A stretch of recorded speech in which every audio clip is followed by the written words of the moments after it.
Sa buhay mag-asawa, hindi mawawala ang mga pagsubok sa samahan. Merong mahirap at meron din namang madali. Ang mahalaga ay mas tumatag ang samahan. Ganyan po ang tema ng ating kwento ngayon. Pero bago ang lahat, kung bago ka pa lang dito sa channel, please like, subscribe, and hit the notification bell para updated kayo sa bawat kwentong ilalabas.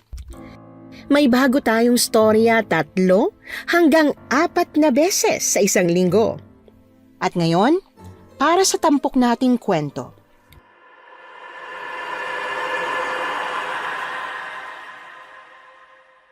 Magandang araw po sa inyo, Miss Anne, at sa lahat ng supportive listeners ng inyong channel. Tawagin niyo na lamang po ako sa ngalang Roxanne. Nais kong ibahagi ang aming karanasan ng aking asawa noong ampunin namin ang sanggol na isa palang anak ng aswang. Mahal, magpapaalam sana ako. Nagyayaya kasing mag-inuman si paring Jason eh. Kung pwede sana magpaalam sana akong makipag-inuman. Ikaw ang bahala, pero ang tanong, umiinom ka ba? Yun nga eh, hindi nga ako umiinom. Ang kaso, nahihiya ako kay pare, baka sabihin niya inindyan ko siya. So, anong mas iintindihin mo? Yung galit nila o yung galit ko? Syempre, yung galit mo. Siguro may mga babae doon kaya gusto mong pumunta, no? Sinasabi ko sa'yo, Ramil de Leon, baka makatikim ka sa akin. Si Mahal naman oh. Alam mo namang hindi ako babaero, di ba? Si Jason oo, pero ako hindi. Sa ganda mo ba namang yan, lolokohin pa ba kita? Mabuti na yung malinaw dahil kilala mo naman ako. Oo na, hindi na ako pupunta. Tsaka hindi naman talaga ako pupunta dun eh. Sinusubukan lang talaga kita. Naku, tigil-tigilan mo ako. Si Ramil po yung masasabi kong napakabuting asawa. Yung hinihiling ng lahat ng kababaihan. Lalo na sa makakatuwang nila sa buhay. Wala rin siyang bisyo kaya hindi talaga sumasakit ang ulo ko.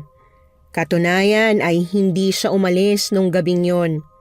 Na tiwala rin naman ako na hindi niya gagawin kahit pa pinayagan ko siguro siya. Kinabukasan habang namamasyal kami sa labas, may napansin ako na isang pamilya na masayang nagbabonding. Mahal, tingnan mo sila oh. Ang saya-saya nila no.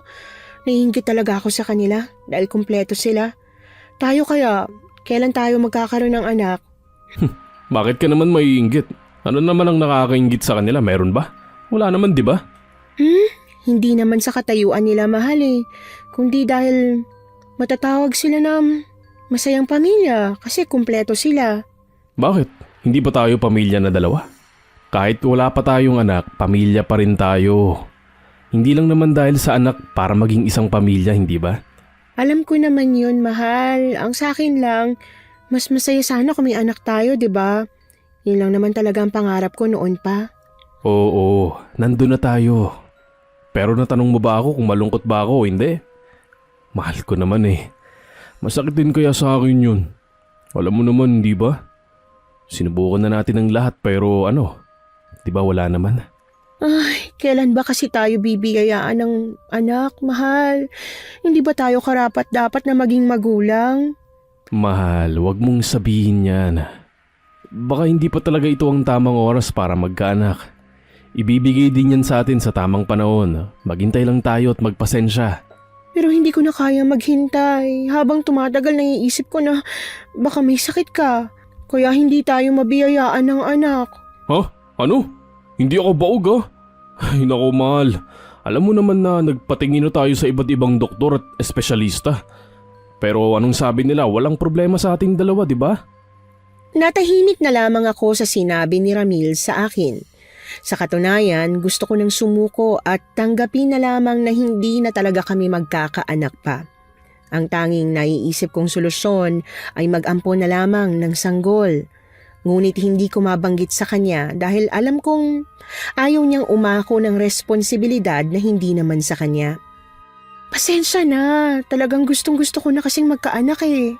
Balang araw matutupad din natin ang kailangan natin. Sa ngayon, i-enjoy muna natin ang pagsasama ng walang anak. Enjoyin? Sa ating dalawa, ikaw lang naman na nag-i-enjoy eh. Hindi ko alam kung dapat pa ba akong matuwa sa'yo. Mabuti pa alis muna ako para makapagpahinga ka. Tumango na lamang ako. Hindi ko kasi kayang magsalita. Nang umalis si Ramil, doon na ako napahagulgol. Ang mga kapitbahay namin nakatingin na lang sa akin. Alam ko namang pinag-uusapan at pinagtatawanan nila ako kapag sila-sila lang. Kaya pumasok na lang ako sa loob ng bahay. Halos maghapon akong nagmukmok sa loob ng kwarto. Ni hindi ako nakaramdam ng gutom. Gabi na rin nang umuwi si Ramil. Mahal, maaari ba tayong mag-usap? Gusto ko sanang pag-usapan yung nangyari kanina. Sige, ako rin gusto rin kita makausap. Ganun ba? Sige, mauna ka na. Alam ko nakukulitan ka na sa akin dahil sa kagustuhan ko magkaanak. Kaya napag-isipan ko na gusto ko nang ituloy ang pag-abroad. Ano? Iiwan mo ako? Alam mo namang hindi ko kayang bawala ka. Pasensya na Ramil, pero ito na yung makakabuti para sa atin eh. Para sa ating dalawa. Alam kong pagod ka na rin. Siguro, kailangan muna nating magpahinga ng malayo sa isa't isa. Anong ibig mong sabihin? Makikipaghiwalay ka na? Mahal naman. Hindi naman sa ganun. Ang sa akin lang, gusto ko munang magpahinga. Hindi ako papayag, mahal. Alam mo yan. Pwede mo naman akong wag kausapin, di ba? Pwede mo ring isipin na hindi mo ako kasama basta wag kang aalis. Hindi ko alam kung ano magiging desisyon ko. Hayaan mo na muna ako. Hindi na kumibo pa si Ramil. Alam ko nasasaktan siya sa mga sinabi ko. Nagpaalam naman si Ramil sa akin na siya'y matutulog na saan. Hinayaan ko na lamang siya at hindi na ako tumabi sa kanya ng gabing yon. Kinabukasan maaga akong nagising para ipagluto si Ramil ng kanyang pagkain at pambaon sa kanyang trabaho. Kahit na may tampuhan kaming dalawa, ginagawa ko pa rin ang tungkulin ko bilang asawa niya. Kumain ka na, baka mahuli ka pa sa trabaho mo. Salamat. Siya nga pala, gagabihin ako ha. Kailangan kong mag-OT para makaipon tayo. Sige, ikaw ang bahala. Siya nga pala, hindi ko na itutuloy yung pag-abroad ko. Pasensya ka na, mahal. Ako ang dapat humingi ng kapatawaran sa'yo dahil alam kong gustong-gusto mong magkaanak. Kalimutan mo na yon. Siguro nga hindi pa talaga time para magkaanak tayo. Siguro, enjoyin muna natin yung pagiging mag-asawa. Habang nag-uusap kami ay siyang pagdating ni Jason, ang kumpare at kaibigan ni Ramil. Uy, tamang-tama makakakain na ako ng almusal? Alam niyo bang gutom na ako? Talagang hindi namin alam, hindi ka naman namin tinanong eh. Grabe ka talaga. Masyado kang matalas magsalita. Di ba pwedeng makikikain lang ako? Ang sabihin mo, talagang sinasadya mong hindi mag-almusal sa inyo dahil gusto mong makikain na lang. Siyempre gusto kong matikman ng masarap na luto ng kumare ko. Pare, baka nakakalimutan mo ang asawa ko yan. Huwag mo sabihin sa akin na hindi pa nawawala ang feelings mo para sa asawa ko. Hindi, joke lang pare. Parang hindi ka na nasanay sa akin. Siyempre kailangan kong kalimutan ang nararamdaman ko kay kumare. Nauna ka na, may magagawa pa ba ako? Buti alam mo, tsaka kahit magsabi ka uli ng nararamdaman mo hindi kita papatulan no, babaero ka kasi. Bakit ba kasi hindi mo nalang balikan yung dati mong asawa? Malay mo, may chance ka pa sa kanya. Nako, ayoko na sa babaeng yun. Puro pera lang ang gusto. Ayoko nang makaranas ng gutom. Ni hindi niya nga ako binibigyan sa sahod ko. Pag humihingi nga ako ng pambiling ulam, nagagalit pa. Sa bagay, tama ka. Sino nga ba naman na magtsatsaga sa babaeng mukhang pera? Imbis na atupagin ng anak, mas inaatupag pang sarili. Saka yung dati mong asawa, sugarol ano? Buti pa nga itong si kumparing Ramil. Ang swerte sa asawa. Di tulad ko, minalas talaga ako sa babae. Ay nako, tanggapin mo na lang kasi ang katotohanan na yun talaga ang nakatadhana sa'yo. Puro kamalasan na lang ang binigay sa akin ng tadhana. Sana balang araw makatagpo rin ako ng kagaya ni kumare. Ha? Kagaya ko? Hilo ka ba? Wala nang kagaya ko sa mundo, nag-iisa lang ako. Baka mayroon pa naman siguro, mahal. Pero syempre, hindi mo kamuka. Ang ganda mo kaya no? Ang bait pa at mapag-alaga. Tama na nga yan. Masyado nyo na akong iniinggit eh. Sinabi ba namin mainggit ka? Joke lang. Tama na nga. Mas mabuti pang magsikain na kayo. Anong oras na oh? Baka tanghaliin na kayo. Oo na mahal, sabi mo nga. Pero mahal, may hihingin sana ako. Ano yun? Sabihin mo. Pwede mo ba akong ipagluto ng paborito ko? Kung pwede lang naman. Kahit na may tampuhan kami, kapag nandyan si Jason, nakakalimutan namin na meron kaming samaan ng loob. Nang matapos silang kumain, nagpaalam na silang aalis na. Aminin ko na sa tuwing nag-iisa ako ay talagang nalulumbay ako dahil wala akong makausap. At para mawala ang inip ko, nililibang ko na lang ang sarili ko sa mga gawaing bahay. Pagdating naman ng gabi, pag-uwi ni Ramil, sobrang pagod na ito. Kaya pagkatapos niyang maghapunan, hinayaan ko na lamang siyang makapagpahinga. Kinabukasan, maaga akong nagising dahil kailangan kong sumabay kay Ramil. May bibilihin kasi akong importante. Good morning! Kumain ka na. Nasa bag mo na yung mga baon mo. Pasensya ka na kung hindi kita agad ginising ha. Alam kong sobrang pagod ka eh. Salamat mahal, ang swerte ko talaga sa'yo. Tara kumain ka na rin para may kasabay ako. Sige. Siya nga pala. Magpapaalam sana ako sa'yo. Pupunta ako sa bayan eh. May gusto sana akong bilhin. Walang problema. Basta mag-iingat ka. Kung gusto mo, sumabay ka na lang sa akin. Ganun nga sana. Kaya lang, hindi na. Baka malate ka pa. Ayokong masira ang trabaho mo dahil sa akin. Mas gusto kong maaga kang pumapasok para hindi ka mapagalitan. Ayos lang na malate basta hindi araw-araw. Ihahatid kita sa bayan para hindi ka na mamasahe pa. Sige, salamat. Sabi mo yan ha. Huwag mo akong sisihin kapag napagalitan ka. Pagkatapos naming kumain ay sumabay na nga ako sa kanya. Patungo sa bayan. Umuwi rin ako kaagad dahil marami pa akong kailangang gawin. Pagsapit ng gabi, pag-uwi ni Ramil, may dala itong pasalubong para sa akin. Para sa akin to, mahal? Alam na alam mo talagang paborito ko ha. Siyempre naman, mahal kaya kita. Kaya pinapangako ko sa iyong ibibigay ko ang lahat ng gusto mo, di ba? Oo na, alam kong mahal mo ko pero sana wag mong araw-arawin ang pagbili sa akin. Gusto ko naman kasing makaipon. Ayos lang mahal, walang problema sa akin yon. Basta para sa iyo ibibigay ko ang lahat. Ay, wag mo na nga akong bulahin. Alam mo, kumain na nga tayo. Oo, yan ang gawin natin. Baka sumakit pa ang ngipin ko sa sinasabi mo. Sige, nagugutom na rin kasi ako eh. Pinagsaluhan namin ang binili niyang ulam at pagkatapos ay maaga rin kaming natulog dahil may trabaho pa siya kinabukasan. Nang sumunod na araw ay maaga kaming nagising. Good morning mahal ko. Kumusta ang tulog mo? Good morning din. Ayos lang. Halika, kumain na tayo para makaalis ka ng maaga. Mahal, pwede ba akong sumabay ulit sa'yo? Oo naman, pwedeng pwede. Sige, pagkakain natin, ihahatid kita. Saan ka pala pupunta? Sa bayan lang, mahal. May bibilihin lang ako uli. Pasensya ka na kung nakakaabala ko sa'yo. Okay lang, hindi naman. Ikaw talaga kung ano-ano iniisip mo. Natatawa lang siya, Miss Anne. Nang matapos kaming kumain ay sumabay na nga ako sa kanya. Habang patungo kami roon ay may isang matanda kaming nadaanan. May bitbit itong sanggol. Pansin kong punong-puno ng galos ang katawan ng matanda. Dahil sa awa namin, hindi kami nagdalawang isip na tulungan ang pobreng matanda. Ay, ano hong nangyari sa inyo, Lola?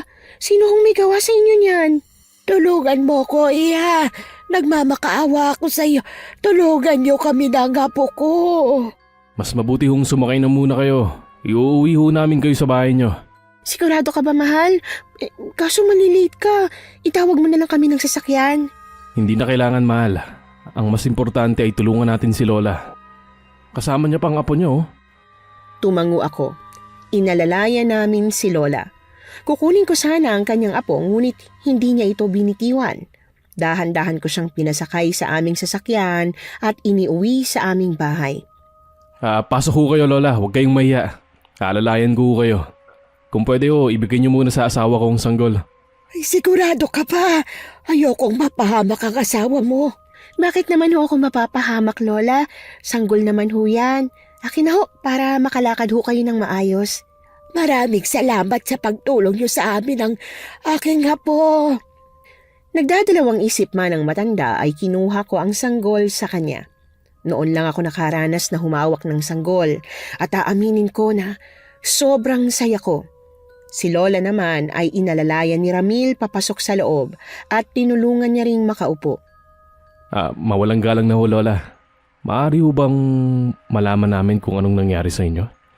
Bakit ho punong-puno kayo ng galos? Mahabang salaysay, iho. Ayoko na sanang pag-usapan. Ang tanging nais ko lang ay mailigtas ang aking apo. Sige ho, pasensya na ho. Pasensya na ho kung nagtanong pa ako.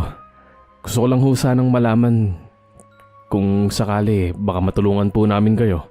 Walang kaso sa akin, iho. May karapatan naman kayo malaman dahil tinulungan niyo ako eh. Mas mabuti kasing hindi niyo na lang malaman. Dahil alam kong hindi rin naman kayo maniniwala. Mabuti pa ho. Kumain muna kayo. Nanginginig na ho kayo. Mamaya po gagamutin ko ho yung mga sugat ninyo. Tsaka, heto ho, magbihis ho kayo. Grabe naman ho ang nanakit sa inyo. Masamang tao lang ho ang kayang gumawa ng ganyan sa matandang katulad nyo. Napakabuti mo, iha. Maraming salamat. Kanina pa walang gustong tumulong sa amin. Gutom na ako. Hindi ko alam na may mabubuti pa palang puso na katulad ninyo. Naku, wala hong anuman, Lola. Mamaya ho, tutulungan ko ho kayong makapagbihis ng damit. Kung wala pa ho kayong matutuluyan, pwede ho kayong pansamantalang tumuloy muna rito. Naku, salamat. Huwag kayong mag-alala. Makakabawi din ako sa inyo. Pero sa ngayon, kailangan kong tulong ninyo ha. Lalong-lalo na itong apo ko. Lola, hindi ho kami humihingi ng kapalit, ho. Ayos na ho sa amin ang makatulong ng walang kahit anumang bayad. Siya nga ho pala, Lola. Saan ho kayo nakatira? Kung maaari lang ho, pwede ho ba naming malaman? Tsaka, bakit ho ba ang dami ninyong galos? Sa baryo silang ako nakatira. Ang totoo tinakas ko ang apo ko sa nanay niya. Dahil isang halimaw ang kanyang ina. Mahirap ipaliwanag pero yun ang totoo. Itinakas niyo ho? Hala, bakit ho? Anong dahilan ninyo, Lola? Hindi ho kaya madamay ho kami niyan? Mamaya po, hanapin kayo ng mga pulis. Hindi kami hahanapin ng mga pulisiya dahil siya mismo ang maghahanap sa amin. May masama siyang gagawin sa apo ko kaya itinakas ko na siya. Kung ano man ho yan, Lola, malalagpasan niyo ho yan. Naniniwala ho ako. Maraming salamat sa pag-unawa, iha. Mahirap ipaliwanag eh. Itinakas ko ang apo ko ito para sa kapakanan niya. Isipin niyo ng napakasama kong lola, pero hindi niyo alam kung anong klase ang kanyang ina. Huwag ho kayong mag-alala. Hindi ho kami manghihimasok. Siguro nga ho may malalim ho kayong dahilan. Hindi ho namin kayo pwedeng husgahan. Nagpasalamat naman ang matanda sa akin. Hinayaan ko lang siya na kumain ng kumain. Hindi na ako nag-usisa dahil alam kong may malalim na dahilan siya, Miss Anne. Nang matapos siyang kumain ay tinulungan ko siyang magbihis. Ang baby naman ay kinuha ko rin para mapalitan din ng damit. Si Ramil ay nagpaalam saglit na may bibilhin siya. Mga ilang oras lang ang lumipas ay nakabalik na rin siya na may dalang gatas, diaper at ilang pirasong botelya. Mahal? Ha? Nasan si Lola? Tsaka yung baby. May binili kasi akong gatas at saka bote para sa sanggol. Baka kasi gutom na yun eh. Nandun siya. Nagpapahinga muna. Para sa baby ba yan? Wow, ang dami naman yan. Siguradong matutuwa si Lola. Oo, mahal. Naawa kasi ako sa kanila lalong-lalo na kay baby. Mamaya hindi pa nakakadede ang bata. Siguro nga, mahal. Baka nga kagabi pa hindi nakadede yung bata. Nakakaawa naman. Siguradong gutom na siya. Mabutit na isipan mong bilan yung bata. Kahit ganito naman ako, mahal, iniisip ko rin ang kalagayan ng sanggol. Napansin ko kasing namumutla ang mukha ng bata. Tama ka, mahal. Maputla nga siya. Kaya inasikaso ko na agad eh. Gusto ko na nga sanang dalhin sa ospital. Nilalagnat ba? Hindi kasi ako nakabili ng gamot eh. Kung nilalagnat, babalik na lang ako sa bayan para makabili ng gamot. Wala naman siyang lagnat, mahal. Baka nga dala lang ng gutom niya. Mabuti pa, painumin na natin ng gatas, no? Para mawala na yung pagkaputla ng baby. Sige, mahal. Siguro maiwan muna kita, ha? Ikaw muna ang bahala sa maglola. Magtatrabaho muna ako. Pakainin mo si Lola, kung may kailangan kayo, tawagan niyo lang ako, okay? Sige, mahal. Mag-iingat ka ha. Maaga ka na lang umuwi. Niyakap ako ni Ramil at hinalikan sa noo. Yun kasi ang paraan niya ng paghingi ng tawad. Hindi siya naniniwala sa salita, Miss Anne. Mas gusto niya yung ginagawa at hindi na lang inuulit yung mga pagkakamali kung meron man. Nang umalis na si Ramil, naiwan sa akin ang maglola. Napakaswerte mo sa Mr. mo, iha. Hindi siya katulad ng ibang lalaki na walang ginawa kundi pasakitin ang ulo ng mga babaeng asawa. Ano?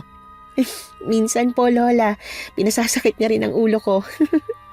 Hindi ko nga ho alam bakit sumasakit ang ulo ko sa kanya. Wala naman siyang bisyo. Hindi rin siya babaero. Ganyan talaga, iha. Ang iba, mas gusto nilang pinapasakit ang ulo nila. Pero ikaw, sumasakit pa rin ang ulo mo kahit walang bisyo kasawa mo. Abay, ibang klase. Ang dahilan ho kung bakit sumasakit ang ulo ko dahil hindi pa rin ho kasi kami magkaanak eh. Ewan ko ba? Kung bakit hindi pa rin kami mabiyayaan ng anak, Lola. Kung ganon, ay hindi pa kayo nagkakaroon ng anak. Marahil may tamang panahon para sa inyong dalawa. Baka, siguro may mga dapat pa kayong gampanan bago kayo mabiyayaan. Hindi ko nga rin ho alam kung dapat pa ba akong umasang magkakaanak pa. Siguro nga kailangan ko na lang tanggapin na wala na talaga. Magtiwala ka lang, iha. Saka pala, pwede ko bang iwan sa'yo itong apo ko? Alam mo, iha, sa totoo lang, hindi ko naman talaga siya kayang alagaan eh. At wala rin akong mapag-iiwanan sa kanyang iba. Ho? Bakit ho? Saan ho kayo pupunta? Sigurado ho ba kayo na kaya niyong ipagkatiwala sa akin? Ang apo ninyo? Matanda na ako, iha. Hindi ko na kayang mag-alaga pa ng sanggol. Hindi ko na rin kayang magtrabaho. Kaya gusto ko sanang makiusap sa'yo. Kung maaari lang ay ibibigay ko na lang sa'yo ang apo ko. Sigurado ho kayo, Lola. Baka ho nabibigla lamang kayo. Nasaan ho bang tatay niya? Baka hanapin ho sa amin. Patay na ang ama ng apo ko. Huwag kang mag-alala, iha. Hindi ko siya papawiin sa'yo. Alam kong mapapabuti pa ang buhay niya sa mga kamay ninyong mag-asawa. Saan ho ba kayo pupunta? Pwedeng dito na lang ho kayo tumira para ho makasama pa ninyo ang apo ninyo at makita nyo rin ho siya hanggang paglaki. Hindi na kailangan, iha. Ayokong maging pabigat pa sa inyong mag-asawa. Ayos lang sa akin na kupkupin na ninyo ang apo ko. Sige ho, Lola. Kung sigurado na ho kayo, sige ho, walang problema sa akin. Pero Lola, bukas ho ang pintuan ng bahay namin para sa inyo ho, kung sakaling babalik ho kayo. Sige na, iha. Maraming salamat. Hindi ko ito makakalimutan. Kailangan ko nang umalis. Salamat sa lahat ng naitulong niyo sa akin, ha. Ho? Aalis na ho kayo? Ayaw niyo ho bang magpalipas muna ng gabi rito? Sige na ho, Lola. Hindi na, iha. Siya nga pala. Isuot mo itong kwintas na ito sa apo ko. Yan ang magsisilbing alaala ko sa kanya. Sige ho. Kung hindi ko na ho talaga kayo mapipigilan, maraming salamat ho at mag-iingat po kayo. Maraming salamat sa lahat, iha. Siya nga pala, kung sakaling may maghanap sa sanggol, wag niyo siyang ibibigay. Mas mabuting isikreto niyo na ampon niyo siya. Nakikiusap ako, iha. Ayokong mapahamak ang aking apo. Oh, Lola, wag ho kayo mag-alala. Iingatan at aalagaan ko ho ang apo ninyo. Mag-iingat ho kayo. Kung may pagkakataon ho na dumalaw ho kayo sa baby, gawin niyo ho. Bukas ho lagi ang pinto ng bahay namin para sa inyo. Maraming salamat, iha. Mauna na ako. Hindi ako pwedeng magtagal. Kailangan ko nang umalis. Sandali lang ho, Lola. Eto ho, tanggapin niyo ho. Maliit man ho yan, alam ko makakatulong ho sa inyo yan. Maraming salamat, iha. Hanggang sa muli nating pagkikita. Wala na akong nagawa nang umalis na ang matanda.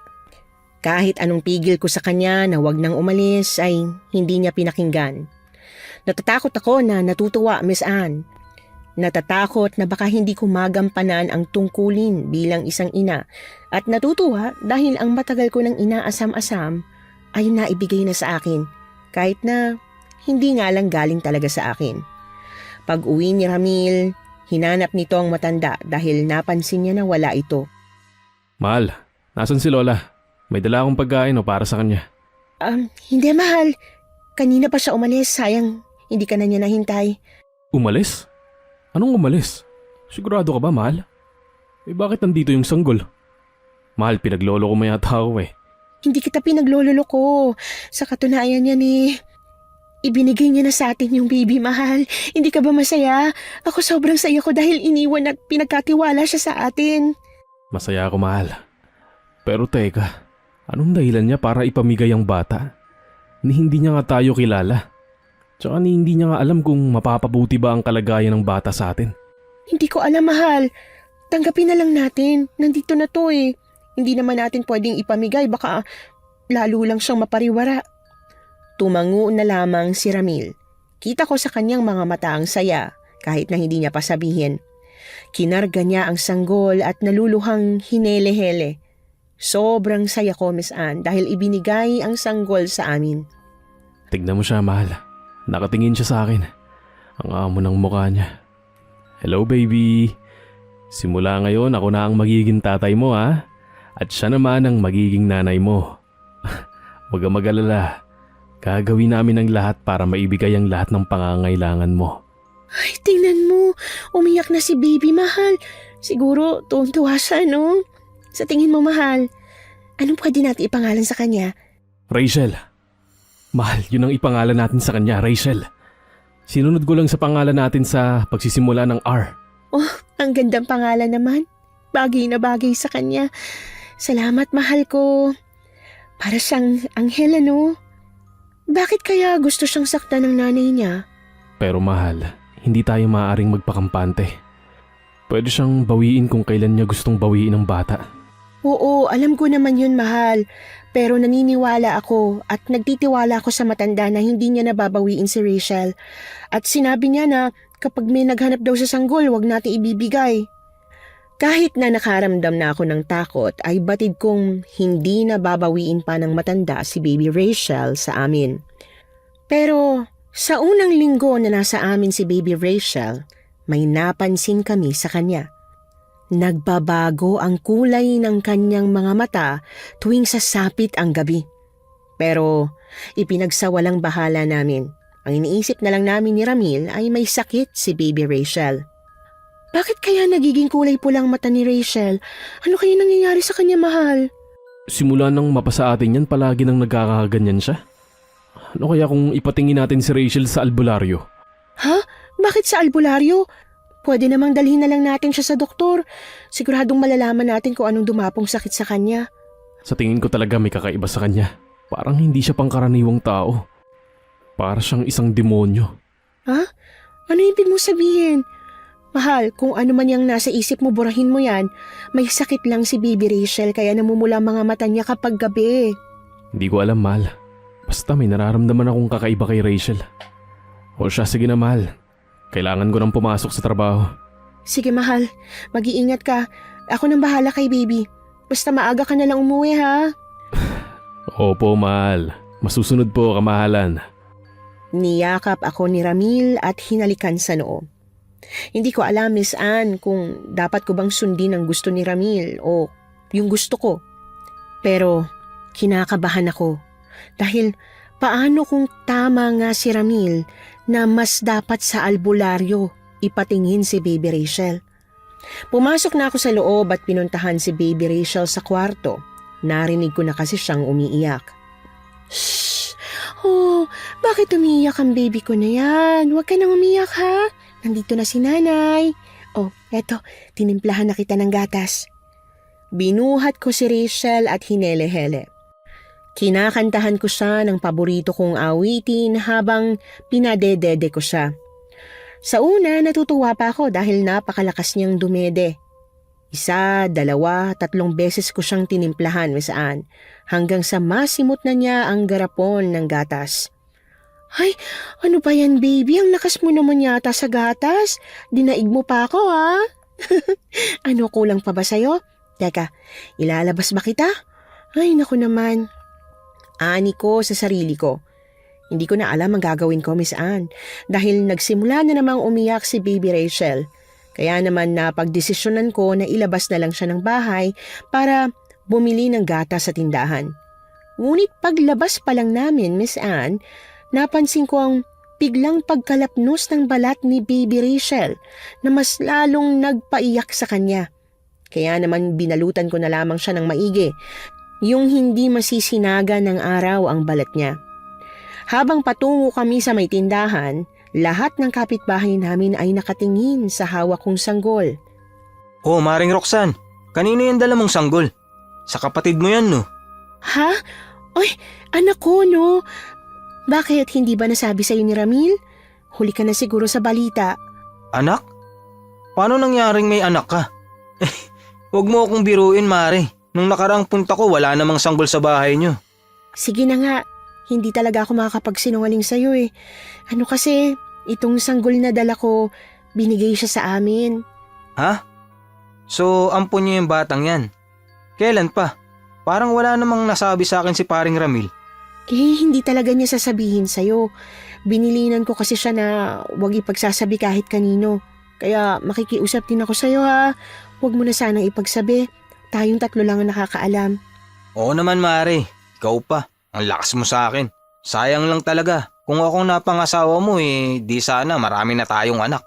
Ay, sira ulo ka talaga. Sige ka, kapag narinig ka ni Ramil, siguradong sasapakin ka nun. Ikaw hindi mo pa rin nakakalimutan yung feelings mo sa akin, ano? Eto naman, joke lang. Alam ko naman yun. Siya nga pala, saan ka pala pupunta?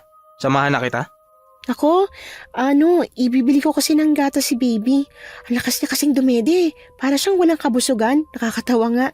Ganun ba? Sige, samahan na kita. Alam mo, danas ko din yan sa anak ko. Lintik kasi ang babaeng yun. Pagkatapos ubusin ang pera ko, iniwan niya kami ng anak niya. Paanong hindi mo mararanasan? Niloko mo kasi yung kumari ko. Imbis na nakahinga ka ng maluwag, mas lalo ka patuloy na sakal. Piruin mo, iniwan sa iyo yung anak mo ng sanggol, ikaw ang nag-alaga at nagpalaki, tapos bigla na lang sa yung binawi ng inahin. Ganyan talaga ang buhay. Pero ayos lang yun. Ang importante, nasa magandang kalagayan na ang anak ko. Pero kung ikaw ang napangasawa ko, hindi ganito ang buhay ko ngayon. Alam mo, tapos na yung nakalipas, nangyari na yung nangyari. Huwag mong sabihin sa akin na hanggang ngayon may gusto ka pa rin sa akin. Nako, lubayan mo ako pagdating dyan. Ayoko masira ang pagkakaibigan yun ni Romel. Oo, dumidistansya naman ako. Tulad ngayon. Tsaka alam ko ang limitasyon ko. Siyempre, magkaibigan na tayo noon pa man, hindi ba? Ewan ko sa'yo.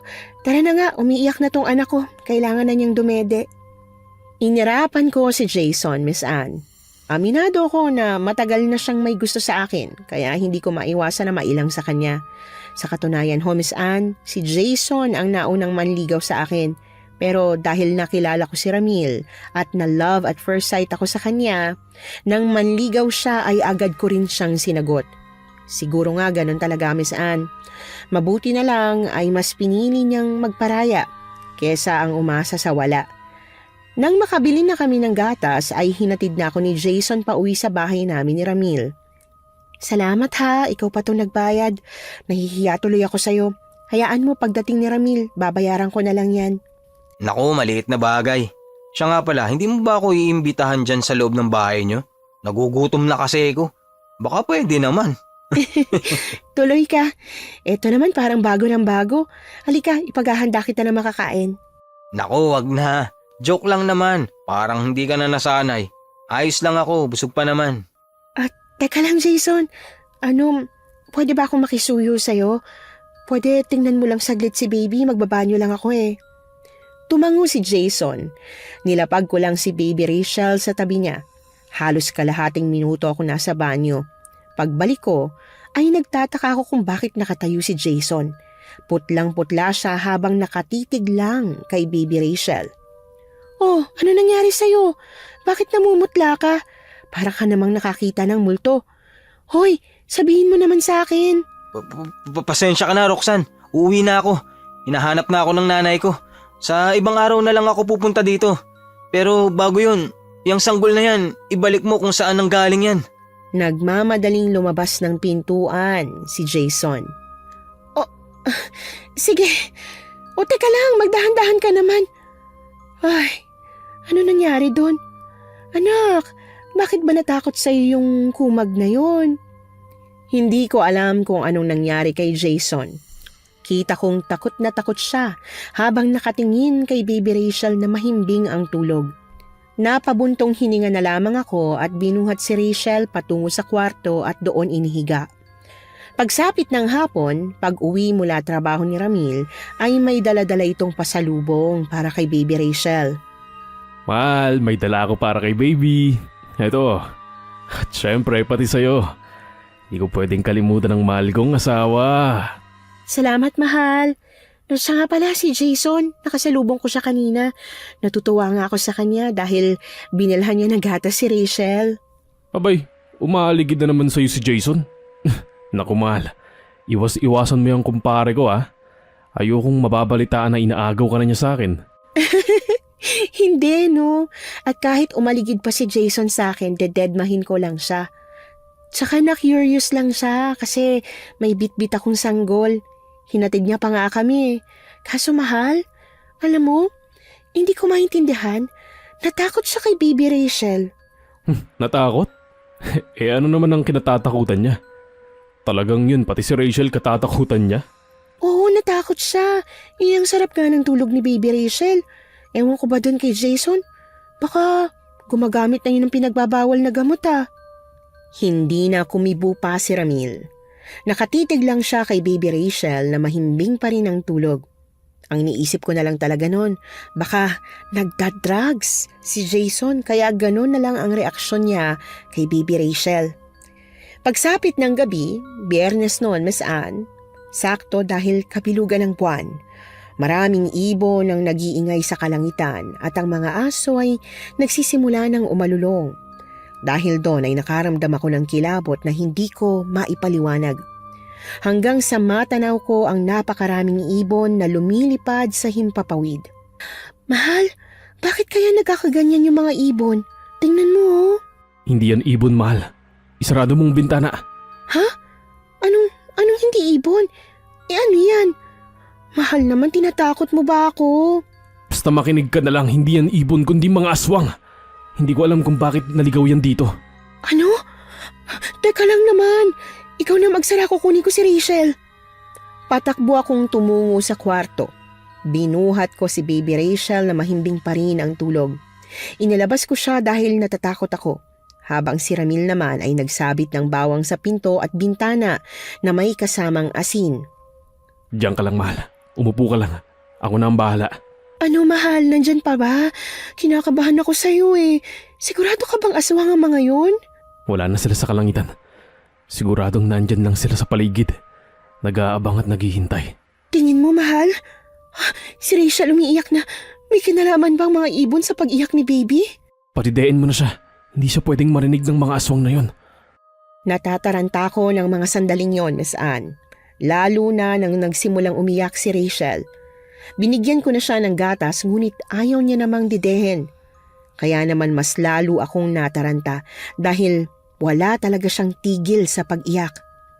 Baby, huwag ka nang umiyak. Nandito na si nanay. Shhh! Ay, grabe naman. Bakit naman may ganyan? Sa tanang buhay ko ngayon lang may nangyaring ganito ah. Ilagay mo tong bawang sa kanya para huminto sa pag-iyak. Siguradong nararamdaman niyang may panganib. Natatakot ako mahal. Kung aswang man ang mga nakita natin, baka pasukin nila tayo dito. Hindi ko pa kayang mamatay. Ayoko. Hindi mangyayari yun, mahal.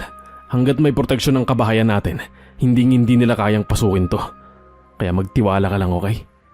Pilit kong pinakakalma ang sarili ko, Miss Anne. Tama nga si Ramil. Kailangan kong pakalmahin ang sarili ko para kay baby Rachel na patuloy pa rin sa pag-iyak. Habang hinihele-hele ko siya ay napansin ko na naman ang pag-iba ng kulay ng mga mata niya. Naging pula na naman, kaya lalo akong nabahala. Mahal, tingnan mo si baby Rachel. Nagiging pula na naman yung mga mata niya. Bakit kaya siya nagkakaganyan? Hindi pwede to. Ayokong mag-isip ng masama kay Rachel pero may hinala ako na anak yan ng aswang. Mahal naman, huwag mo namang sabihin yan sa anak natin. Hindi aswang si Rachel, okay? Pumayag ka na, ipatingin natin siya sa albularyo para makasigurado tayo sa sanggol na inampun natin. Sige mahal, pumapayag na ako. Gusto kong patunayan na hindi halimaw ang anak ko. Alam ko nagkakamali ka lang, Ramil. Marahil tama si Ramil. Kailangan talaga naming ipatingin si Rachel sa albularyo. Nang malaman din namin kung bakit nagiging kulay pula ang mga mata niya kapag gabi. Habang inuusisa namin ang mga mata ni Rachel ay bigla na lamang kaming nakarinig ng malakas na pagaspas at malakas na pagkalabog sa bubong na parang may kung anong bagay o anong nilalang ang lumapag doon. Mahal, ano yung nasa bubong? Natatakot ako. Anong klaseng nilalang ba yung dumapo dun sa bubungan natin? Huwag ka matakot. Hawakan mo lang si Rachel, ako nang bahala sa'yo. Lumayas kayo! Lubayan nyo kami, mga aswang! Ano bang kailangan nyo sa amin, ha? Saan ka pupunta? Huwag mo kaming iwan dito. Mahal, natatakot ako. Sasama kami. Sandali lang, kukuha lang ako ng itak sa kusina, mahal. Bilisan mo nga, natatakot ako. Tumango siya, Miss Anne. Patakbo siyang tumungo sa kusina, habang ako naman ay pilit pa rin pinakakalma si Rachel na patuloy pa rin sa pag-iyak. Baby ko, tahan na, huwag ka nang umiyak ha, tahan na. Shh, bakit pa kasi may mga naligaw na aswang dito? Nakatitig ako kay Rachel at awang-awa. Ilang saglit pa ay mas lalo akong nagtataka at nakaramdam ng takot nang magkaroon ng pangil si Baby Rachel habang ito ay nakatingin sa akin. Dahil sa kuryosidad ko ay hinawakan ko ang pangil niya na sana'y hindi ko ginawa dahil paglapit pa lang ng kamay ko ay bigla na lamang niya itong sinagpang at nakaramdam din ako ng pagsipsip niya sa dugo ko. Muntik ko na siyang mabitiwan dahil sa ginawa niya sa akin. Mabilis ko namang inalis ang kamay ko at kitang-kita ko na halos bumaon ang pangil nito sa kamay ko. Mahal! Halika, bilisan mo! Mahal! Mahal, anong nangyari dyan? Bakit may dugo ang kamay mo? Teka, pati si Rachel may dugo din. Oo, mahal.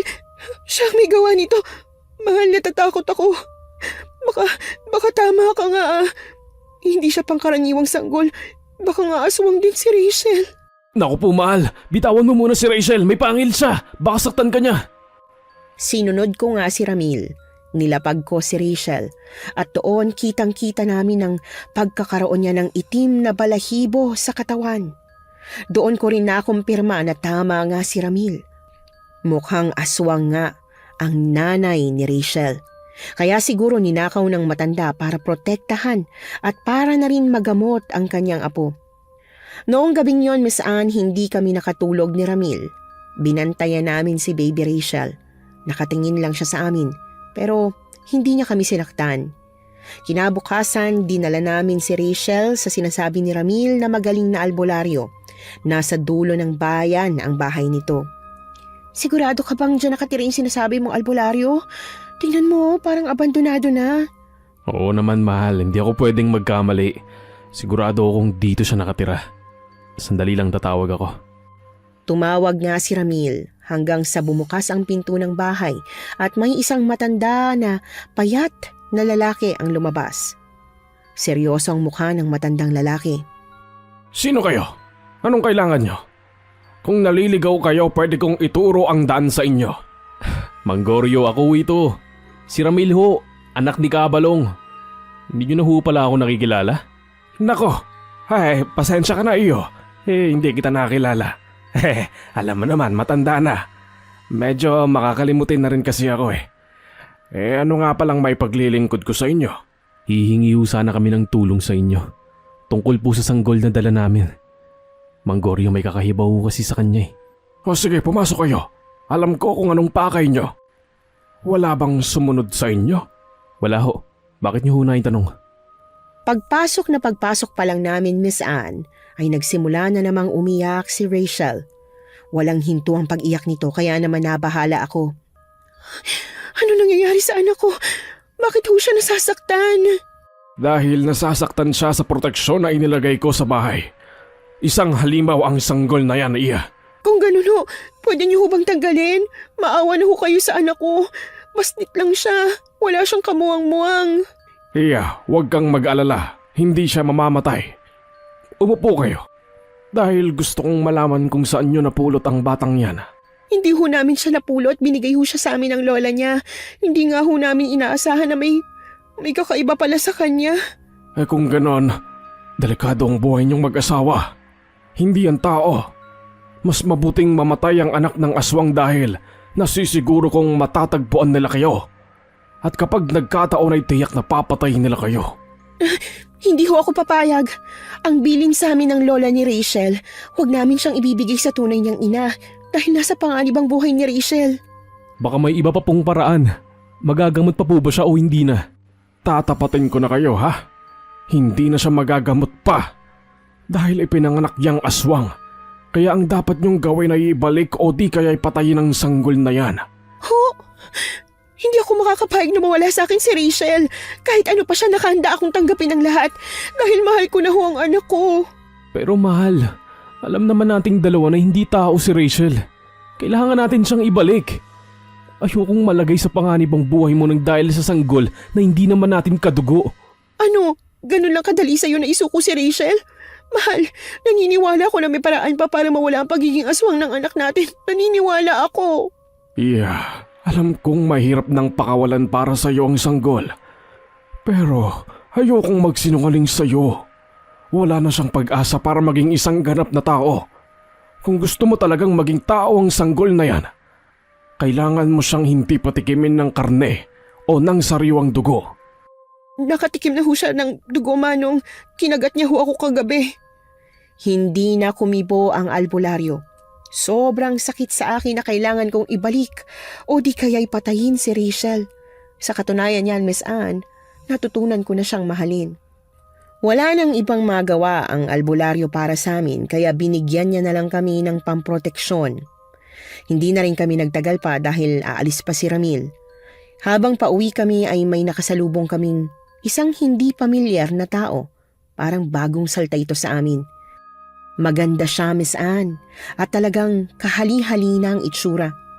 Hindi rin nakataka sa aking paningin ang pagtitig ni Ramil sa babae. Kaya naman nakaramdam ako ng konting selos. Ramil, pwede bang tumingin ka sa daan, hindi dun sa babae? Pasensya na, mahal. Hi, pwede ba akong magtanong? Ano yon? Baka sakaling nakita niyo yung matandang to na may dalang sanggol. Anak ko kasi yung bata eh. Ninakaw siya sa bahay ko. Nagkatinginan kaming dalawa ni Ramil. Kung hindi nga kami nagkakamali, ang babae na nasa litrato na ipinakita sa amin at ang lola ni Rachel ay isa. Kaya naman kinabahan ako at hindi ko alam kung anong isasagot ko dahil nasa harap ko lang naman ang tunay na ina ni Rachel. Hello! Bakit parang natulala kayo? Hindi naman. Ano kasi, hindi namin nakita yan dito.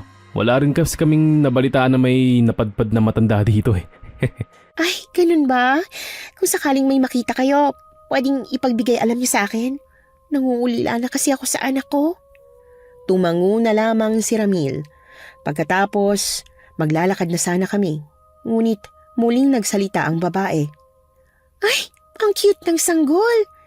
Alagaan niyo siyang mabuti ha, para hindi mawala, gaya ng nangyari sa bibi ko.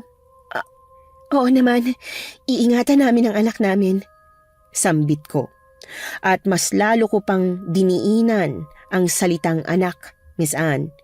Nang umalis na kami ay napansin kong masama ang titig ng babae sa amin. Pag-uwi ko, agad kong inilapag si Rachel sa higaan. Anong gagawin natin? Baka nakilala niya si Rachel. Natatakot ako mawala sa akin ang anak natin, Ramil. Mas mabuti siguro na wag na muna kayong maglalabas. Magpapatulong ako kay kumparing Jason para mahanap ang lola ni Rachel. Mahal, hindi nga natin alam kung saan siya nakatira eh. Baka nga nagtago na yun. Hahanapin namin siya, mahal, dahil nakakasiguro akong matutulungan niya tayo sa problemang ito.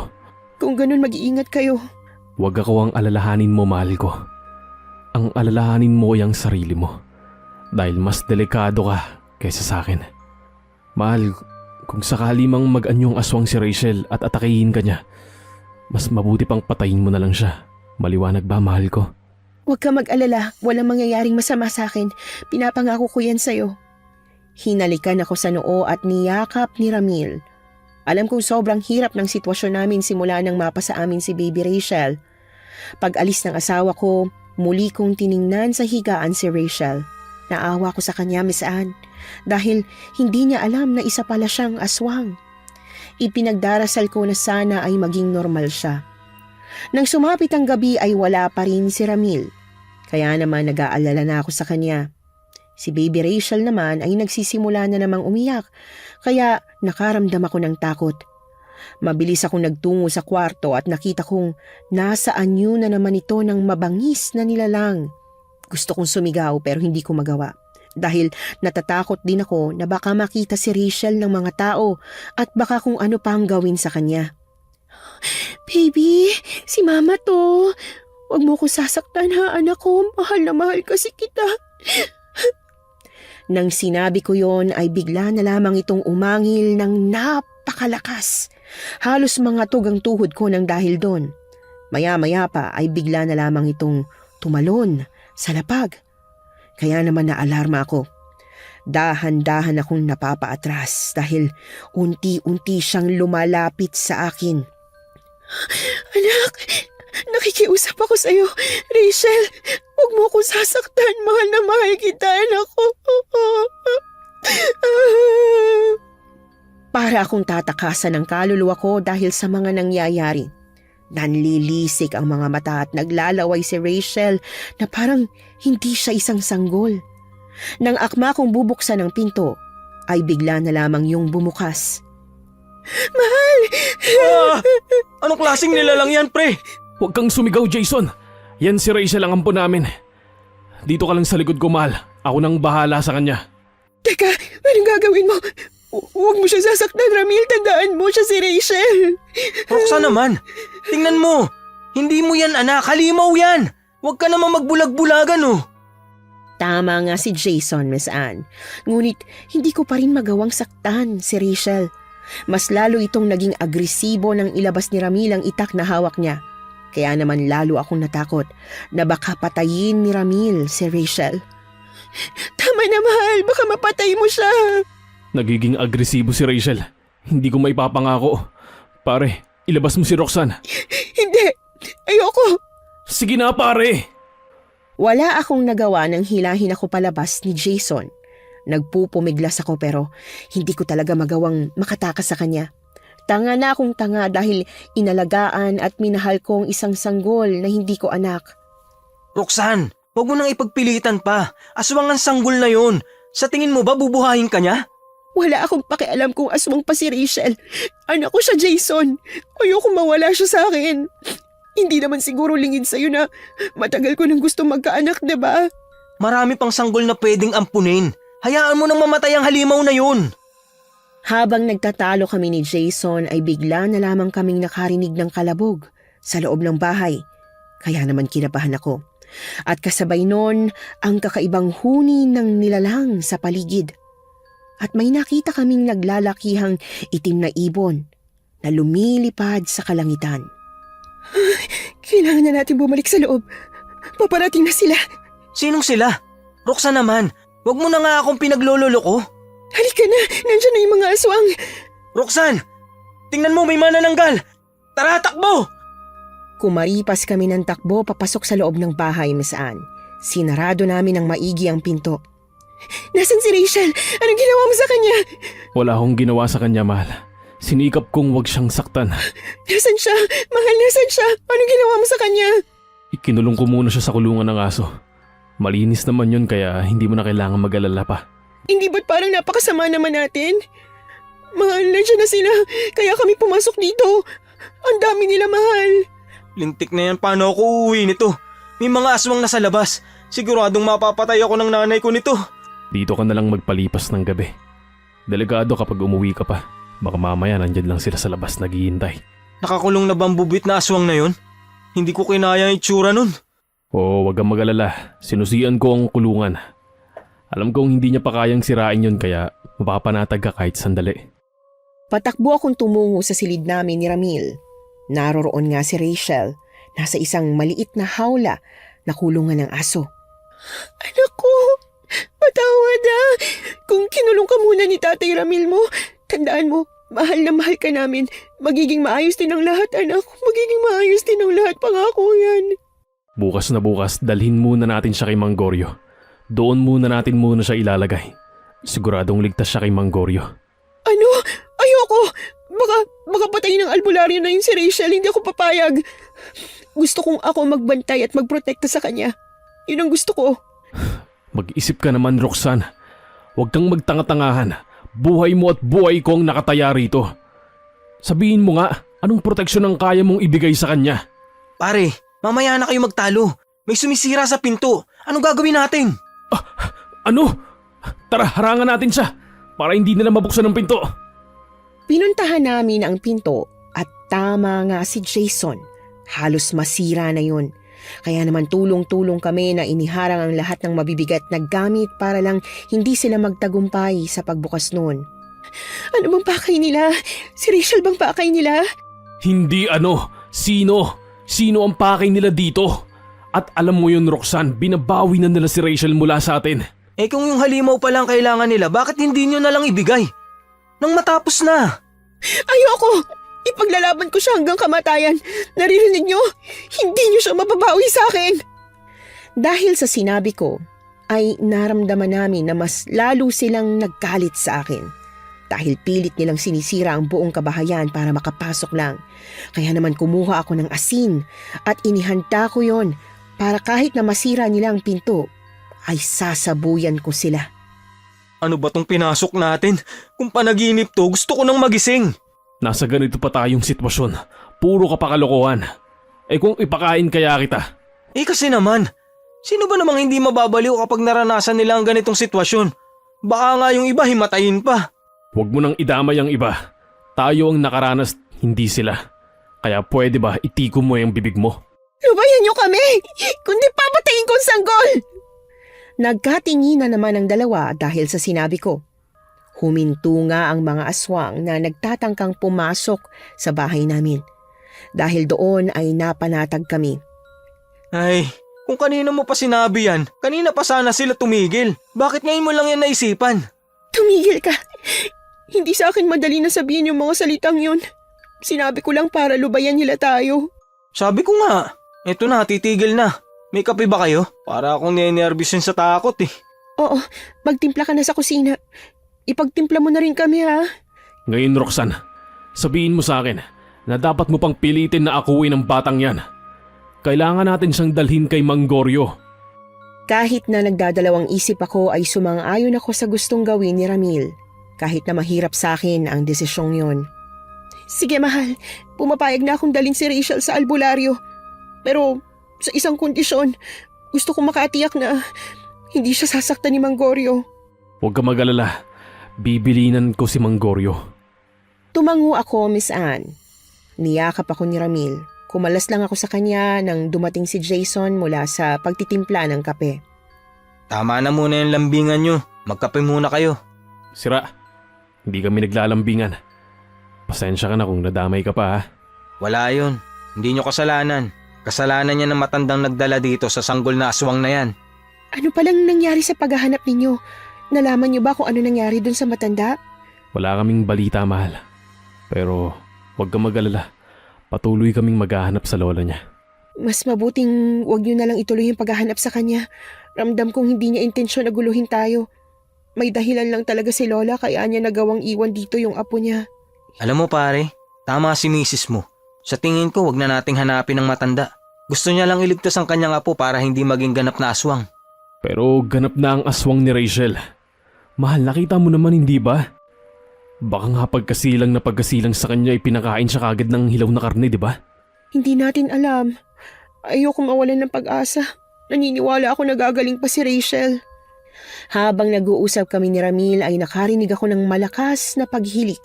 Natakot ako dahil ang akala ko nakawala si Rachel.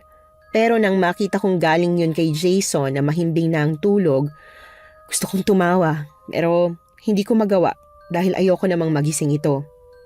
Lokon to. Akala ko naman kung ano na. Putek. Tulog na pala. Ang lakas-lakas humilik. Hayaan mo na. Kasalanan ko naman kung bakit nadamay siya eh. Huwag mong sisihin ang sarili mo, mahal. Hindi mo kasalanan. Gusto mo lang naman maging isang ina. Sana gumaling pa siya. Gusto kong lumaki na normal na tao si Rachel at tayong kinikilala niyang magulang. Sa ngayon, huwag na muna natin isipin yan. Magpahinga ka na rin. Babantayan kita. Salamat, mahal.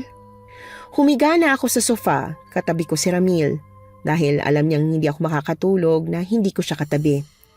Kinabukasan, dinala na nga namin si Rachel sa albularyo. Mabuti na lamang ay nasa labas si Mang Goryo, kaya hindi na kami mahihirapan na tawagin pa ito. Magandang araw ho. Pasensya na ho sa abala. Ay, magandang araw din sa inyo mga iyo at iya. Anong kailangan nyo? Pasensya na kayo dahil ganito ang bahay ko, ha? Kailangan ho namin ng tulong nyo. Tinangkaan kaming pasukin ng mga aswang kagabi. At itong sanggol na to, nagbagong anyo sa Mang Goryo. Gayun ba? Sige, pumasok na kayo sa loob. Pero teka, sino tong kasama nyong lalaki? Siya ho si Jason, kumpare ho namin, Mang Goryo. Nadamay din ho siya eh. Magandang araw po, Manong. Oh, sige. Pumasok muna kayo sa loob dahil mainit dito sa labas. Umupo muna kayo. Pumasok na nga kami sa loob, Miss Anne. At doon ay muli naming ipinaliwanag kay Mang Goryo ang nangyari at kung ano ang pakay namin. Pumayag naman siya. Mahirap ang hinihingi niyong pabor. Pero hindi ko kayo tatanggihan. May ilan lang akong kailangang... Ano hong kailangan nyo? Diaper, gatas? Huwag ho kayong mag-alala, nakaredy na ho yan. Hindi yan ang kailangan ko. Ang kailangan ko ay samahan niyo ako sa simbahan bago muling magkabilugan ng gabi. Bibinyagan natin ang sanggol na to. Yun na lang ang tanging pag-asa para mawala sa kanya ang pagiging aswang. Bakit hindi ho ngayon? Tara na ho. Gusto ko na hong gumaling ang anak ko. Gusto ko hong maging normal siya paglaki. Hindi pwede, Iya. Kailangan sa huling kabilugan ng buwan, doon natin isasagawa ang pagbibinyag. Tumango ako. Kinarga ko si Baby Rachel dahil nasaan yung sanggol ito. Binihisan at pinainom kong muli ng gatas. Dahil sa gabi lang naman lumalabas ang pagiging aswang niya. Hindi ka talaga natatakot dyan? Halimaw yung sanggol na yan, Roxanne. Nahihibang ka na ba talaga?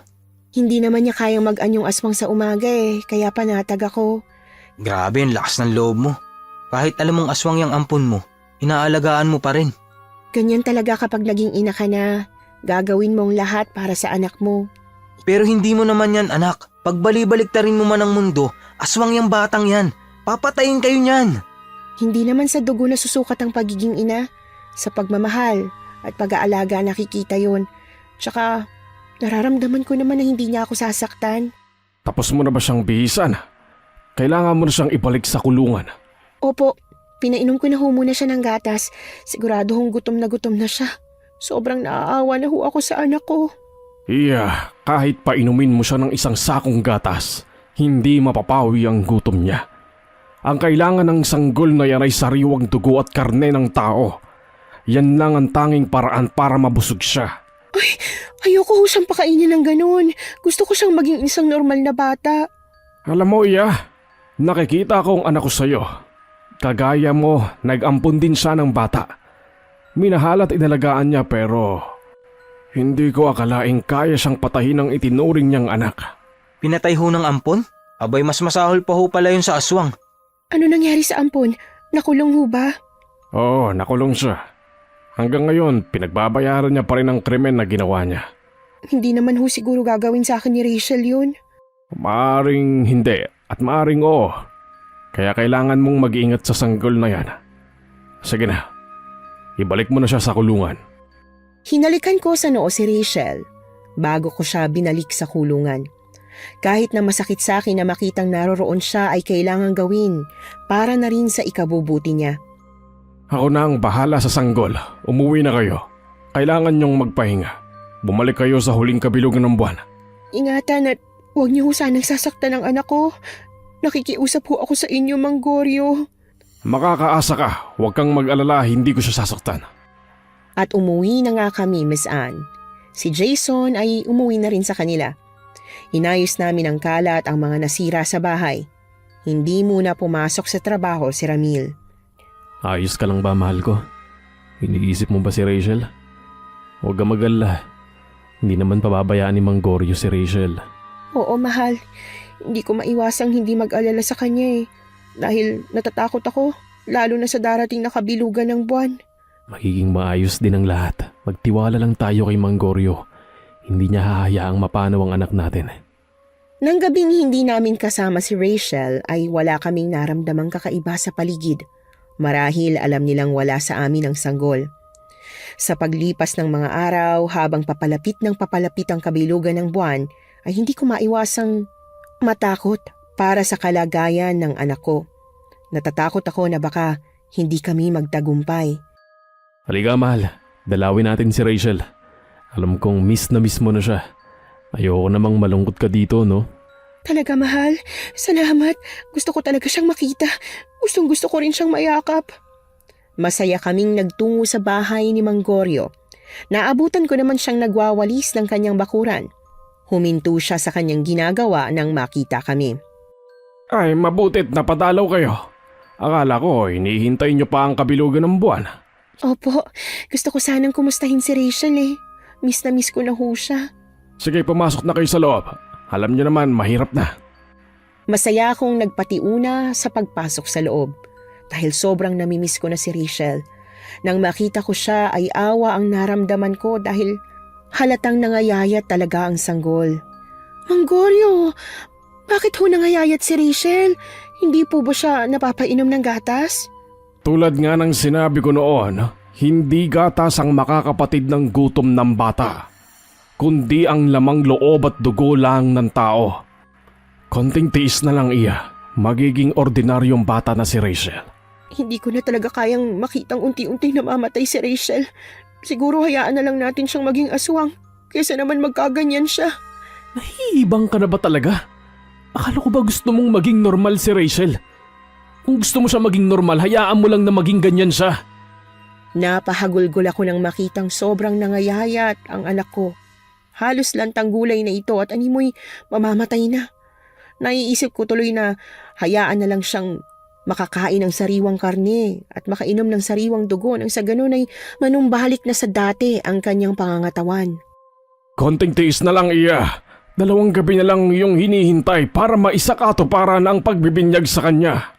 Hindi ko ho alam kung kaya ko, Mang Goryo, pero susubukan ko. Susubukan ko hanggang sa gumaling siya. Awang-awa akong tiningnan ni Mang Goryo at sinabihan na konting tiis na lang. Kailangan ko lang magtiwala at manalig sa Diyos. Tumango ako. Hapon na nang magpaalam kaming uuwi na.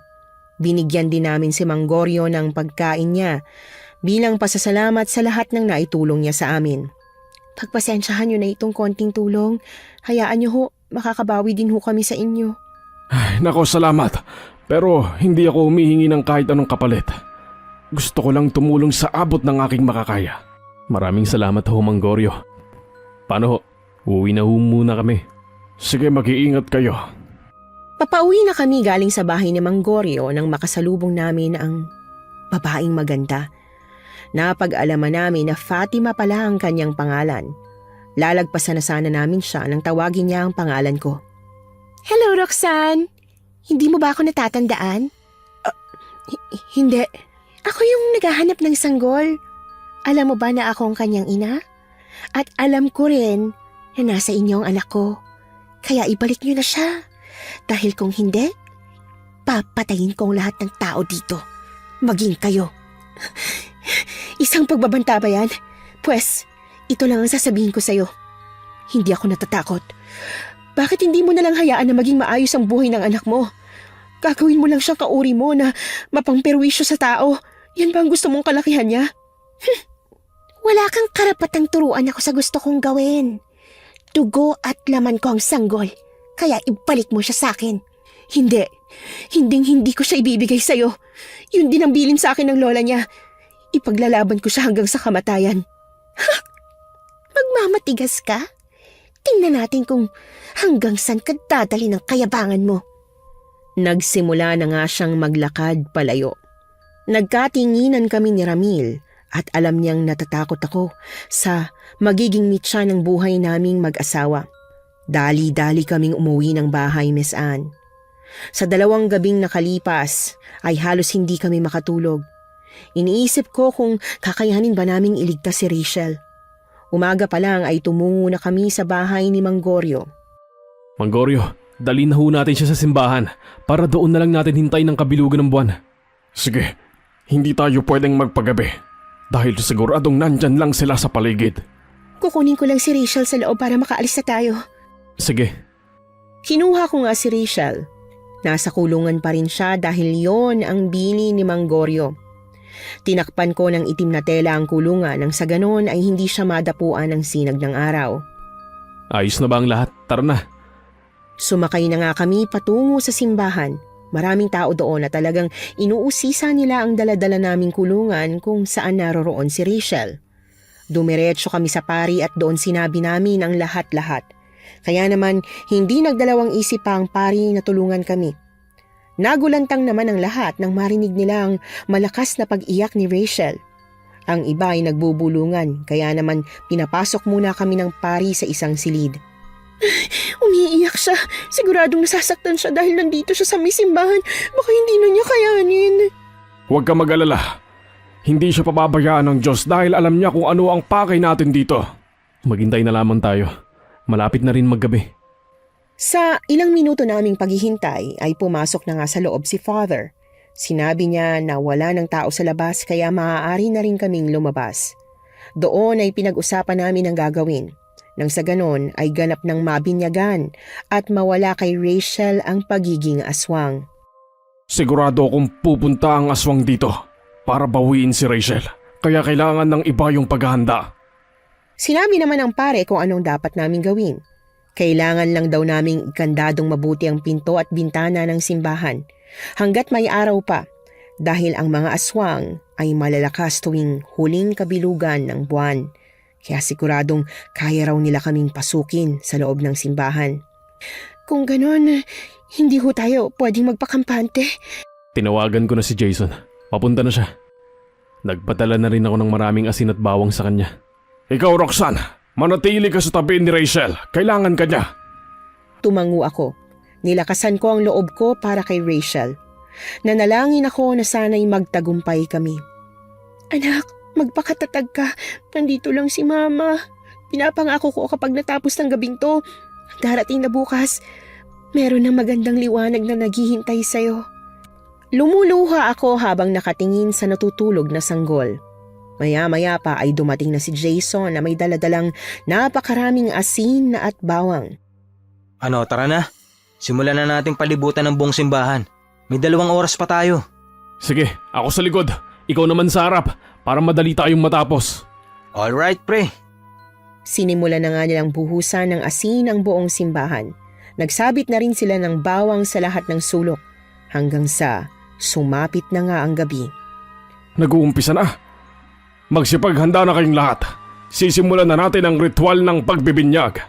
Ritual ng pagbibinyag? Abay, bago sa aking pandinig ang katagang yun. Sige na, nagsimula nang lumitaw ang bilog na buwan. Habang naghihintay kami ay nakarinig kami ng pagaspas ng isang napakalaking ibon sa labas ng simbahan.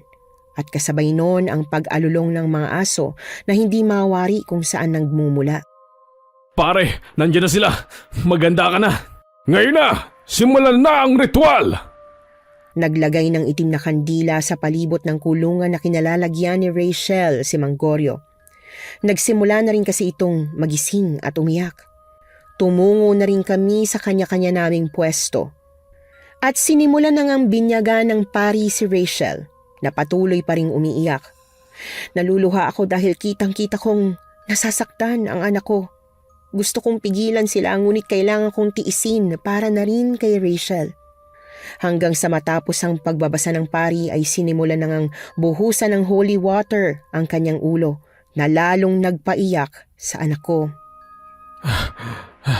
Sa wakas, natapos na ang pagbibinyag. Ang kailangan na lang ay ang ritual. Kaya magsipaghanda kayo. Siguradong gagawin na nila ang lahat para sirain ang ritual. Kaya natin to, mahal ko. Yumakap ako kay Ramil at pagkatapos ay naghanda na nga kami. Sinimulan na nila ang ritual at kasabay noon, ang malakas na ingay na nagmumula sa pinto. Sinisira na ng mga aswang ang pintuan ng simbahan. Labis na kilabot ang naramdaman ko. Hanggang sa napasag na nga ang bintana kung saan isa-isang pumasok ang mga aswang. Diyos ko, nakapasok na sila! Maganda kayo! Ikaw, Roxanne, huwag kang aalis dito. Tutulungan ko sila. Mama ko, ang dami nila. Hindi ito ang oras para matakot tayo. Kailangan nating tibayan ang ating mga loob. Grabe, ang sasagwa ng mukha nila. Tingnan mo, naglalaway pa. Ang baho siguro ng laway niyan. Baka mamaya may rabies pa. Talagang magkakarabis ka kapag inuna mo yung takot mo. Kalalaki mong tao, takot na takot ka. Unti-unting lumalapit ang mga aswang, kaya naman naging alerto si Manggorio, Ramil at si Jason. Ang magtangkang lumapit ay sinasabuyan nila ng asin. Palibutan natin sila, Roxanne. Siguradong guguluhin nila ang ritual. Doon ka sa likod ng paring Jason. Manggorio, dito ka naman sa gilid. Ako na lang ho dito sa unahan. Abay Lintik, ako talagang nasa likuran? Pare naman, sa chicks lang ako magaling, hindi sa mga aswang. Huwag mong unahin ang takot mo kung gusto mo pang mabuhay. Sabi ko nga, hindi ka naman mabiro. Siyempre, atapang tao kaya ito. Tuloy-tuloy pa rin ang pagpasok ng mga aswang kaya lalong dumoble ang takot sa dibdib ko. Si Rachel naman ay patuloy lang sa pag-iyak. Konting tiis na lang, baby. Gagaling ka na. Konting tiis na lang. Rock and roll! Sige, sugod kayo! Kaso isa-isa lang ha, hindi ko kayo kaya kapag sabay-sabay. Kahit na nasa ganoong sitwasyon na ay nagagawa pa ring magbiro ni Jason. Isa-isa nang sumugod ang mga aswang at alam kong nahihirapang dumepensa ang mga kasama ko dahil hindi biro ang lakas ng mga nilalang. Pero hindi sila nagpatinag dahil malapit na rin namang matapos ang ritual. Bawat lalapit at magtatangkang kunin si Rachel, namamatay at nagiging abo dahil sinasabuyan nila ito ng asin at holy water. Habang si Ramil naman ay nakikipagtunggali gamit ang kanyang itak. Ganoon din si Jason at Manggorio. Nang matapos na ang ritual, ay patuloy pa rin ang pag-iyak ni Baby Rachel. Tinamaan siya ng liwanag na hindi mo alam kung saan nagmumula. Nag-iiba ang anyo niya hanggang sa may lumabas na itim na usok sa maliit na katawan ng ampun kong sanggol. Kuhanin mo si Rachel, dali! Kailangan nating makalayo dito. Hindi niya tayo pwedeng lapitan. Kinuha ko nga ang kulungan kung saan naroon si Rachel. Sumunod ako sa pari. Pumasok siya sa silid at ganoon din kami. Kinandadong mabuti ng pari ang pinto at sinabi nito na may sikretong lagusan palabas ng simbahan mula doon. Mula sa likod ng cabinet ay may isang pintuan na binuksan doon ng pari at doon kami dumaan. Isang tunnel. Hanggang sa marating namin ang pinto palabas. Umuulan din ang gabing yon. Magdahan-dahan kayo. Siguradong may aswang sa paligid. Kailangan nating makaalis dito. Habang nasa daan kami ay may aswang pala na nakasunod sa amin. Muli na namang nakipagbuno si Ramil sa mga aswang. Maging ang pari ay nakipaglaban din. Si Rachel naman ay pinasok ko sa sasakyan nang sa ganon ay hindi siya makita. Pagkatapos ay tumulong na rin ako. Hanggang sa makaharap ko si Fatima. Galit na galit ito sa akin. Pagpapayaran mong ginawa mo sa anak ko! Hindi mo siya anak dahil hindi na siya kagaya mo na isang halimaw at walang ginawa kundi pumatay ng mga inosenteng nalalang. Hindi namin kasalanan kung pagkain namin ng mga katulad niyo. Kahit nagawin niyo pa siyang tao, papawiin ko siya sa inyo. Hindi mangyayari yun. Tandaan mo, hindi magtatagumpay ang kasamaan. Nakipaglaban ako kay Fatima. Napakalakas at napakaliksi niya, kaya naman hirap na hirap akong tapatan siya. Hanggang sa mahahawakan ako at maibalibag sa simento. Sobrang sakit ng likod ko ng mga sandaling yon. Tumayo ka! Labanan mo ko! Isang mortal na katulad mo? Walang kwenta! Bakit nga ba makikipaglaban ka sa katulad ko? Pilit kong ibinangon ang sarili ko. Nang tatayo sana ako ay hinawakan niya ang buhok ko. Sobrang sakit na parabang tatanggalan ako ng anit. Papahirapan kita hanggat hindi mo binibigay sa akin ang anak ko. Gusto ko lang naman maging masaya. Kahit patayin mo pa ako, hindi mapapasayo si Rachel. Hindi ka bagay maging ina niya dahil napakasama mo. Sinong masama sa ating dalawa? Ang gusto ko lang naman, makasamang anak ko. Pero anong ginagawa niyo? Nilalayo niyo siya sa akin. Ako ang naghirap at piniling buhayin siya. Tapos aangkinin niyo lang. Anong karapatan niyo gawin sa akin yon? Oo, Ikaw nga nagluwal sa kanya. Pero alam nating dalawa kung anong gusto mong gawin sa anak mo. Hindi ka bagay na maging magulang kay Rachel. Ano sabi mo? Bawiin mo ang sinabi mo! Bigla na lamang niya akong kinalmot sa mukha. Naramdaman ko ang pagkahapti noon. At pagkatapos ay muli na naman niya akong binalibag. Roxanne, hayop ka! Anong ginawa mo sa asawa ko? Bitawan mo siya, kung hindi tatagpasin ko ang ulo mo. Sinugod niya ng sinugod si Fatima, ngunit tumatawa lang ito. Dahil hindi naman siya natatamaan. Ako naman ay pilit na bumabangon. Paika-ika akong naglakad patungo sa pari. Kinuha ko rito ang holy water at pagkatapos sinaboy ko kay Fatima. Dahil doon ay unti-unti siyang nasusunog. Tama na! Nakiusap ako! Ang sakit! Ang sakit! Magbabago na ako! Pinapangako ko! Sige na, pagbigyan niyo na siya. Bitbitin niyo siya papasok sa loob ng simbahan. Binitbit nila Ramil papasok sa loob si Fatima. Ako naman, kinuha ko si Rachel at pagkatapos ay pumasok na rin sa loob ng simbahan. Sinimula ng pari na basbasan si Fatima hanggang sa lumabas ang itim na usok sa kanyang bibig. Nawalan siya ng malay. Tapos na. Salamat sa Diyos. Magaling na silang mag-ina. Pare, paggising niyan ni Fatima, liligawan ko yan. Biruin mo, malaanghel ang ganda. Kahit sayong-sayo na, hindi ko ipagpapalit ang asawa ko sa isang aswang. Uy, hindi na siya aswang. Isa na siyang tao, no? Kaya pwedeng-pwede na kami. Isa pa, single naman siya, di ba? Nagtawanan kaming lahat dahil sa kalokohan ni Jason. Nang gabing yon ay natapos na nga ang malagim naming karanasan. Isang linggo ang makalipas, naging maayos na rin ang lahat. Binalik na namin kay Fatima ang kanyang anak. Maraming salamat sa lahat Sana mapatawad niyo ako.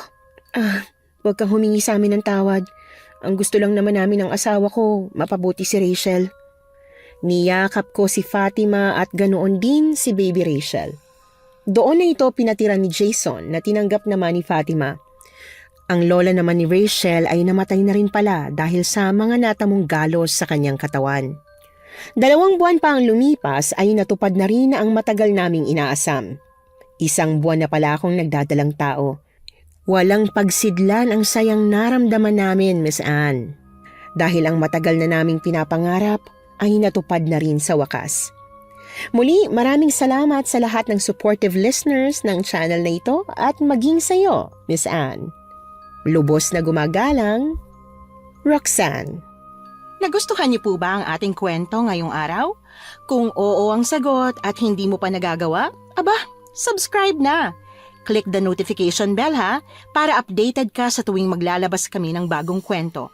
Click like at mag-iwan na rin ng comment. Masayang-masaya ako tuwing nagbabasa ng messages mula sa inyo. At kung may sarili kayong karanasan na gusto nyong ibahagi sa amin, email lang sa missanhorrorstories@gmail.com.